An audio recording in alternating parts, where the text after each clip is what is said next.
നമസ്കാരം, ഞാൻ ജീവൻകുമാർ വിശ്വകർമ്മൻ. നിങ്ങൾ കണ്ടുകൊണ്ടിരിക്കുന്നത് ഏലിയൻ ബ്രെയിൻ മലയാളം. ഇന്ന് നമ്മൾ കേരളത്തിൽ ഏറെ ചർച്ചയായ ഒരു വിഷയത്തെക്കുറിച്ചാണ് സംസാരിക്കാൻ പോകുന്നത്. നടൻ കൃഷ്ണകുമാറിന്റെ മകളും സോഷ്യൽ മീഡിയ ഇൻഫ്ലുവൻസറുമായ ദിയ കൃഷ്ണയുമായി ബന്ധപ്പെട്ട 69 ലക്ഷം രൂപയുടെ തട്ടിപ്പ് കേസ്.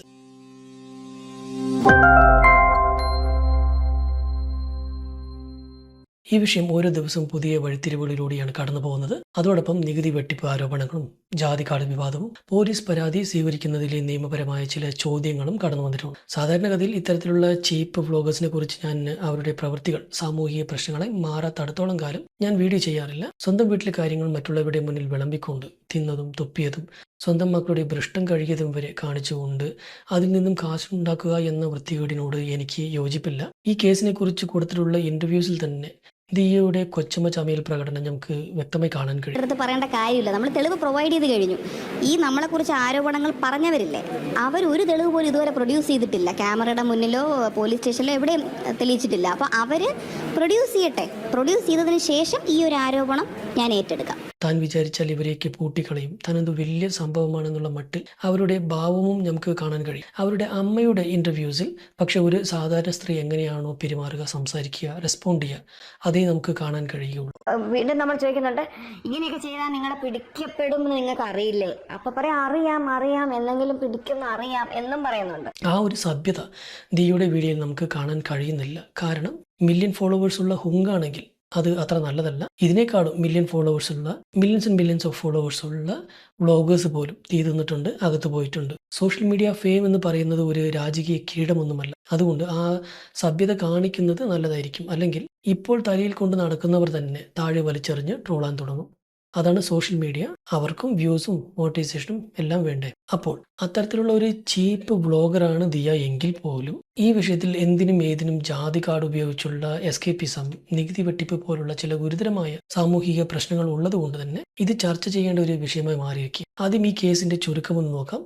ദിയ കൃഷ്ണയുടെ OBOC സ്ഥാപനത്തിൽ 69 ലക്ഷം രൂപയുടെ സാമ്പത്തിക തട്ടിപ്പ് നടന്നുവെന്നാണ് ദിയയും കുടുംബവും ആരോപിക്കുന്നത്. ജീവനക്കാർ QR കോഡുകളിൽ കൃത്രിമം കാട്ടി ഉപഭോക്താക്കളിൽ നിന്ന് ലഭിക്കേണ്ട പണം തങ്ങളുടെ സ്വന്തം അക്കൗണ്ടുകളിലേക്ക് മാറ്റിയെടുത്തു എന്നാണ് പരാതി. 2024 വർഷം ജൂലൈ മുതൽ ഈ തട്ടിപ്പ് നടന്നു വരുന്നുണ്ടെന്നും ഗർഭിണിയായതിനാൽ സ്ഥാപനത്തിന്റെ കാര്യങ്ങൾ നേരിട്ട് നോക്കാൻ കഴിഞ്ഞിരുന്നില്ലാത്ത സമയത്താണ് തട്ടിപ്പ് നടന്നുവെന്നും ദിയ പറയുന്നു. പക്ഷേ ദിയ നികുതി വെട്ടിക്കാനെ തങ്ങളുടെ അക്കൗണ്ടുകൾ ദുരുപയോഗം ചെയ്യുമായിരുന്നു എന്നും തങ്ങളെ തട്ടിക്കൊണ്ടുപോയി ഭീഷണിപ്പെടുത്തി പണം പിടിച്ചു വാങ്ങിയെന്നുമാണ് ജീവനക്കാരുടെ പരാതി. ഈ കേസിൽ പ്രധാനമായി 2 കക്ഷികളാണുള്ളത്. ഒന്ന് ദിയ കൃഷ്ണയും കുടുംബവും. മലയാള സിനിമയിലെ പ്രശസ്ത നടൻ, പ്രശസ്തനൊന്നും പറയാൻ പറ്റില്ല, ഒരു അല്ലറ ചില്ലറ വേഷങ്ങളൊക്കെ ചെയ്തിട്ടുള്ള കൃഷ്ണകുമാറിന്റെ മകളാണ് ദിയ കൃഷ്ണ. സോഷ്യൽ മീഡിയയിൽ ഏറെ സജീവമായ ദിയ ഒരു ഇൻഫ്ലുവൻസ് എന്ന നിലയിലും ശ്രദ്ധേയമാണ്. ഇവിടെ കുടുംബം തന്നെ ഇൻഫ്ലുവൻസേഴ്സ് ഫാമിലിയാണ്. OBOC എന്ന പേരിൽ ഒരു ആഭരണ വസ്ത്ര വ്യാപാര സ്ഥാപനം തിരുവനന്തപുരത്ത് നടത്തുന്നുണ്ട്. മുൻ ജീവനക്കാരാണ് രണ്ടാമത്തെ കക്ഷികൾ. ദിയയുടെ സ്ഥാപനത്തിൽ തന്നെ ജോലി ചെയ്തിരുന്ന 3 ജീവനക്കാരാണ് കേസിലെ ഓപ്പോസിറ്റ് പാർട്ടീസ്. ഇവരാണ് ദിയയുടെ പരാതിയിൽ പ്രതിസ്ഥാനത്ത് നിൽക്കുന്നതും ദിയയ്ക്കും കുടുംബത്തിനുമെതിരെ ഗുരുതരമായ ആരോപണങ്ങൾ പരാതിയായി ഉന്നയിച്ചിട്ടുള്ളവരും. ജീവനക്കാരുടെ വാദവും നികുതി വെട്ടിപ്പ് ആരോപണങ്ങൾ. ജീവനക്കാർ ദിയയ്ക്കും കൃഷ്ണകുമാറിനും കുടുംബാംഗങ്ങൾക്കുമെതിരെ ഗുരുതരമായ ആരോപണങ്ങളുമായി രംഗത്തെത്തിയിട്ടുണ്ട്. തങ്ങളെ തട്ടിക്കൊണ്ടുപോയി ഭീഷണിപ്പെടുത്തുകയും ശാരീരികമായി ഉപദ്രവിക്കുകയും ചെയ്തു എന്നാണ് ഇവരുടെ പരാതി. കൂടാതെ ദിയയുടെ ആവശ്യപ്രകാരം നികുതി വെട്ടിക്കാൻ വേണ്ടി പണം തങ്ങളുടെ അക്കൗണ്ടുകളിലേക്ക് മാറ്റുകയായിരുന്നുവെന്നും പിന്നീട് അത് ദിയയ്ക്ക് നേരിട്ട് പണമായി കൈമാറുകയായിരുന്നുവെന്നും ജീവനക്കാർ ആരോപിക്കുന്നുണ്ട്. നമ്മൾ പണമായിട്ട് നമ്മൾ ക്യാഷ് ആയിട്ട് കൺവേർട്ട് ചെയ്ത് കൊടുക്കുന്നുണ്ടായിരുന്നു ദിയയ്ക്ക്. 8 ലക്ഷം രൂപ ഭീഷണിപ്പെടുത്തി വാങ്ങിയെടുത്തെന്നും ജീവനക്കാർ പറയുന്നുണ്ട്. ഈ ആരോപണങ്ങളെ സാധൂകരിക്കാൻ തങ്ങളുടെ പക്കൽ തെളിവുകളുണ്ടെന്നും അവർ അവകാശപ്പെടുന്നുണ്ട്. നികുതി വെട്ടിപ്പും ഫണ്ട് കൈമാറ്റവും അതിന്റെ നിയമപരമായ വശങ്ങളും. ഒരു സ്ഥാപനത്തിന്റെ വരുമാനം ജീവനക്കാരുടെ വ്യക്തിഗത അക്കൗണ്ടുകളിലേക്ക് മാറ്റുകയും അത് രസീതുകളില്ലാതെ നേരിട്ട് പണമായി ഉടമയ്ക്ക് കൈമാറുകയും ചെയ്യുന്നത് നികുതി വെട്ടിപ്പിന് സാധ്യതയുള്ള ഒരു പ്രവൃത്തിയാണ്. എന്തുകൊണ്ടെന്നാൽ ഇങ്ങനെ കൈമാറ്റം ചെയ്യുന്ന പണം സ്ഥാപനത്തിന്റെ ഔദ്യോഗിക വരുമാനമായി കണക്കുകളിൽ വരില്ല. ഇത് ആദായ നികുതി നിയമത്തിലെ ഇൻകം ടാക്സ് ആക്ട് 1961 വിവിധ വകുപ്പുകൾ, ഉദാഹരണത്തിന് സെക്ഷൻ 271C വരുമാനം മറച്ചുവെക്കുകയോ നികുതി വെട്ടിക്കാൻ ശ്രമിക്കുകയോ ചെയ്യുന്നത്, സെക്ഷൻ 276C നികുതി വെട്ടിക്കാനുള്ള മനഃപൂർവ്വമായ ശ്രമം എന്നിവ പ്രകാരം ശിക്ഷാർഹമായേക്കും. GST ഒഴിവാക്കൽ. ഉൽപ്പന്നങ്ങൾ വിൽക്കുമ്പോൾ ലഭിക്കുന്ന വരുമാനത്തിന് ചരക്ക് സേവന നികുതി അഥവാ GST അടയ്ക്കേണ്ടതുണ്ട്. വ്യക്തിഗത അക്കൗണ്ടുകളിലേക്ക് പണം മാറ്റുന്നതിലൂടെ GST ഒഴിവാക്കാനുള്ള സാധ്യതയുണ്ട്.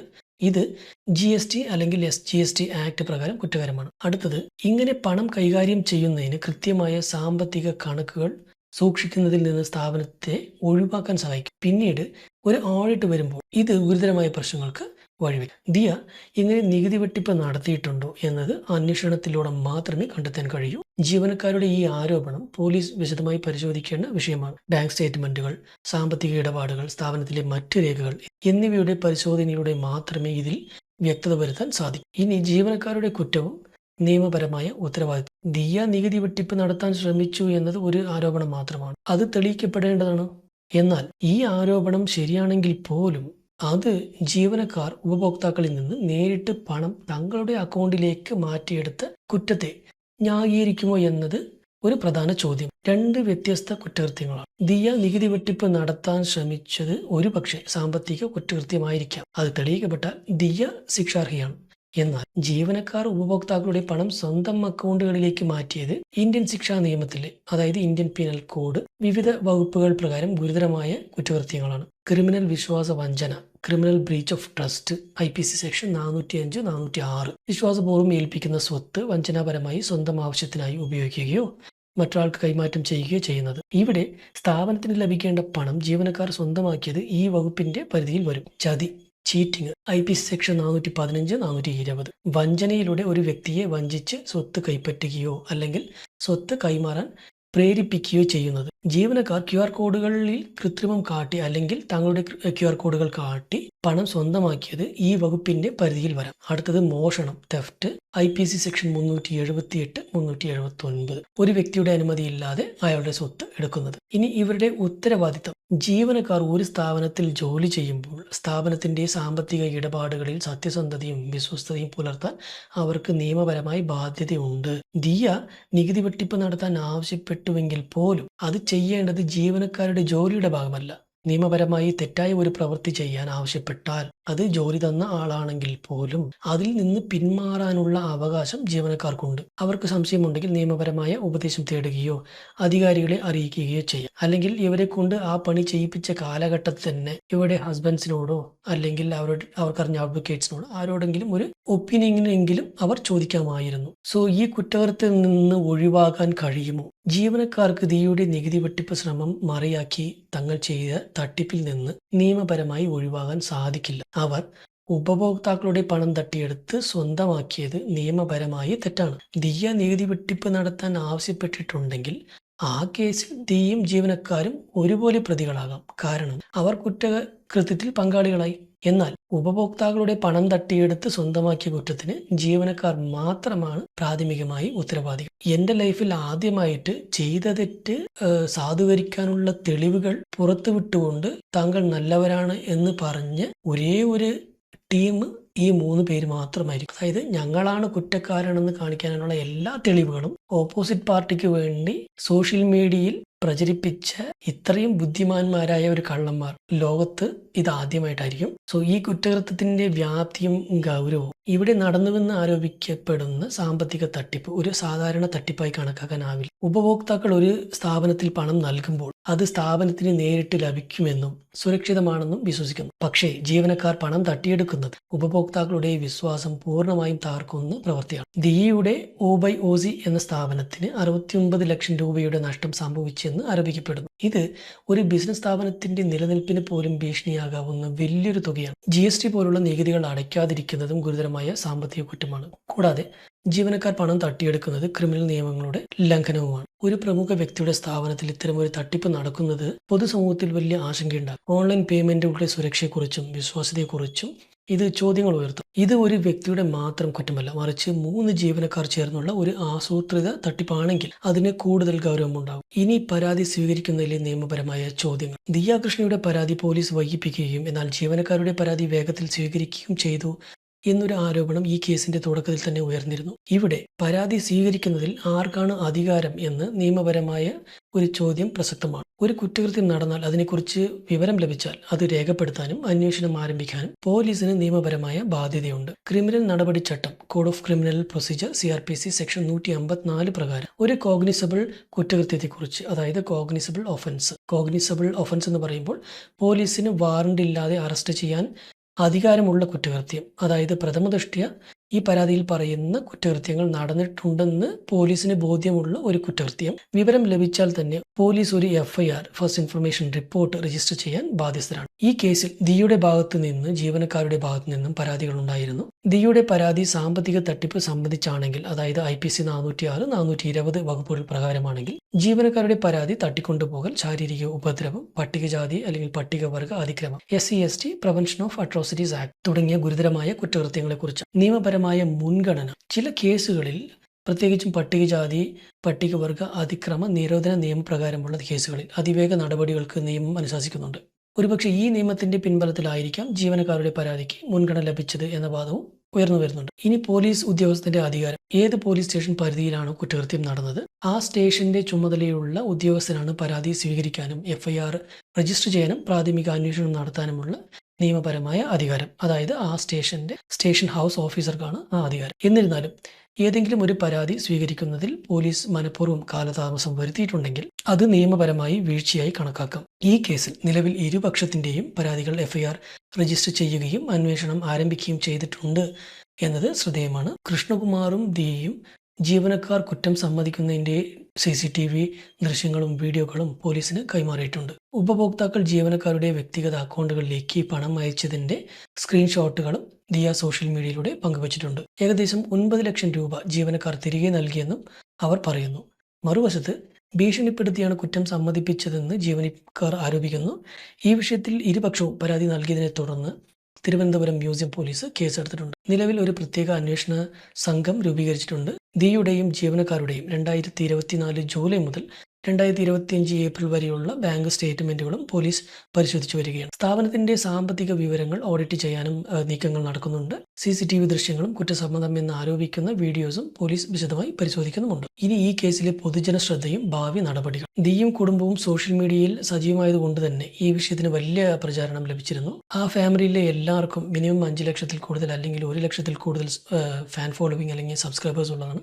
അതുകൊണ്ട് തന്നെ അവരുടെ ഭാഗത്തിന് ഏറ്റവും കൂടുതൽ പ്രചരണം ലഭിച്ചു എന്നുള്ളതാണ് സത്യം. ആളുകൾക്ക് ഇരുപക്ഷത്തിന്റെയും വാദങ്ങളിൽ സംശയങ്ങളുമുണ്ട്. സത്യം എന്താണ് എന്നറിയാനുള്ള ആകാംക്ഷയിലാണ് പലരും. ഇനി അടുത്ത ഗുരുതരമായ ഒരു ആരോപണമാണ് ജാതി കാർഡ് വിവാദം. ജാതീയ അധിക്ഷേപം എന്ന ആരോപണം വന്നതോടെയാണ് ഈ കേസ് മറ്റൊരു തലത്തിലേക്ക് മാറുന്നത്. യഥാർത്ഥത്തിൽ ജാതീയ അധിക്ഷേപം നേരിടുന്നവർക്ക് ഈ ജാതി കാർഡ് പ്രയോഗം എങ്ങനെ ദോഷകരമാകാം എന്നുകൂടി നാം ചിന്തിക്കണം.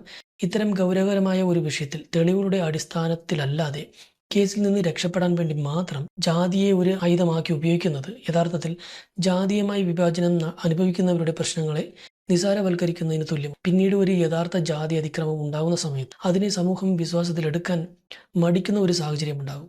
അതുകൊണ്ട് ഇത്തരം ആരോപണങ്ങൾ ഉന്നയിക്കുമ്പോൾ വളരെയധികം ജാഗ്രതയും തെളിവിന്റെ പിൻബലവും അത്യാവശ്യമാണ്. ഈ ആരോപണങ്ങളെല്ലാം പട്ടികജാതി പട്ടികവർഗ അതിക്രമം തടയൽ നിയമം 1989, അതായത് SC/ST prevention of atrocities act 1989 പ്രകാരമുള്ള കേസുകളായി പരിഗണിക്കപ്പെടാം. ജാമ്യമില്ല വകുപ്പുകളായിരിക്കാം. വേടിന്റെ കാര്യത്തിൽ തന്നെ നമ്മൾ ഇതെല്ലാം കണ്ടത്. കഞ്ചാവടിച്ച് പാട്ടുപാടി നടന്നവൻ കയ്യോടെ പിടിക്കപ്പെട്ട പിന്നെ ജാതി കാർഡ് കാണിച്ച് അല്ലെങ്കിൽ ജാതി കാർഡ് ഉപയോഗിച്ച് ജാതിക്ക് വേണ്ടി പോരാടുന്ന ഒരു വിപ്ലവ സിംഹമായി മാറിയത് നമ്മൾ കണ്ടതാണ്. വിപ്ലവ സിംഹമായി അവനെ ഉയർത്തിപ്പിടിച്ചത് നമ്മൾ കണ്ടതാണ്. ഒരു കഞ്ചാവ് കേസിലെ പ്രതി ക്രിമിനലാണ് ഇവൻ്റെയൊക്കെ പടനായകൻ. എന്ത് തന്തയില്ലായ്മ ചെയ്താലും തെണ്ടിത്തരം കാണിച്ചാലും പിടിക്കപ്പെടുമ്പോൾ ജാതി കാർഡ് ഉപയോഗിക്കുന്ന ഒരു പ്രവണത ഇപ്പോൾ കൂടിയിട്ടുണ്ട്. ഇത് യഥാർത്ഥത്തിൽ ആ പ്രശ്നം അനുഭവിക്കുന്നവരുടെ വിശ്വാസ്യതയെ കൂടി ബാധിക്കുമെന്ന് മനസ്സിലാക്കുക. ഞങ്ങൾ ഈ ജാതിയിൽ പെട്ടതുകൊണ്ട് ഞങ്ങളെ അങ്ങനെ കാണുന്നു, അല്ലെങ്കിൽ ഈ ജാതിയിൽ പെട്ടവരൊക്കെ ഇങ്ങനെയാണ് എന്ന് പറഞ്ഞുകൊണ്ട് അധിക്ഷേപിക്കുന്നു എന്ന് പരാതിപ്പെടുന്ന നിങ്ങൾ തന്നെ പിന്നീട് കുറ്റക്കാരാണെന്ന് കണ്ടെത്തപ്പെടുമ്പോൾ നിങ്ങളുടെ ജാതിയിൽപ്പെട്ടവരൊക്കെ ഇങ്ങനെ തന്നെയാണ് എന്ന് നിങ്ങൾ തന്നെ സമ്മതിച്ചു കൊടുക്കുന്നതല്ലേ? ഈ ജാതിയിൽപ്പെട്ടവർ ഇങ്ങനെയേ ചെയ്യൂ എന്ന വാദം ശരിവെക്കുന്ന പോലെയല്ലേ? ഇതൊക്കെ കാണുമ്പോൾ എങ്ങനെ നിങ്ങളുടെ ജാതിയെക്കുറിച്ച്, അതിൽ നിന്ന് ഉയർന്നു വരാൻ ശ്രമിക്കുന്നവരെക്കുറിച്ച് മറ്റുള്ളവർ നല്ലത് വിചാരിക്കും? അപ്പോൾ ഇതുപോലെ എന്ത് തണ്ടിത്തരവും ചെയ്തുകൊണ്ട് പിടിക്കപ്പെടുമ്പോൾ ജാതി കാർഡ് ഇറക്കി മൂങ്ങുന്ന നിങ്ങളെപ്പോലെയുള്ളവരാണ് നിങ്ങളുടെ ജാതിയുടെ തന്നെ ശാപവും നിങ്ങളുടെ ജാതിയുടെ പ്രഥമ വിരോധികൾ. കക്കാൻ QR കോഡ് കാണിക്കുകയും പിടിക്കപ്പെടുമ്പോൾ ജാതി കാർഡ് കാണിക്കുകയും ഇനിയും ഫലിക്കുകയില്ല, ഇവിടെ എന്നല്ല എവിടെയും. അങ്ങനെ ഈ കേസ് ഒരു പ്രാഥമിക അന്വേഷണ ഘട്ടത്തിലാണ്. നിയമപരമായ നടപടികൾ പുരോഗമിക്കുകയാണ്. യഥാർത്ഥത്തിൽ എന്താണ് സംഭവിച്ചതെന്ന് പോലീസ് ഔദ്യോഗിക അന്വേഷണ റിപ്പോർട്ട് പുറത്തു വന്നാൽ മാത്രമേ നമുക്ക് വ്യക്തമായി പറയാൻ കഴിയുള്ളൂ. ഇതുപോലെയുള്ള സാമ്പത്തിക തട്ടിപ്പുകൾക്കെതിരെ എല്ലാവരും ജാഗ്രത പാലിക്കേണ്ടതിൻ്റെ പ്രാധാന്യം ഈ സംഭവം നമ്മളെ ഓർമ്മിപ്പിക്കുകയാണ് ചെയ്യുന്നത്. ഈ വിഷയത്തെക്കുറിച്ചും നികുതി വെട്ടിപ്പ് ആരോപണങ്ങളെക്കുറിച്ചും ജീവനക്കാരുടെ ഉത്തരവാദിത്തത്തെക്കുറിച്ചും ഞങ്ങളുടെ അഭിപ്രായങ്ങൾ എന്തൊക്കെയാണ് എന്നുള്ളത് താഴെ കമൻറ്റ് ബോക്സിൽ അറിയിക്കുക. നന്ദി, നമസ്കാരം. ഞാൻ ജീവൻകുമാർ വിശ്വകർമ്മൻ. നിങ്ങൾ കണ്ടുകൊണ്ടിരുന്നത് എലിയൻ ബ്രെയിൻ മലയാളം.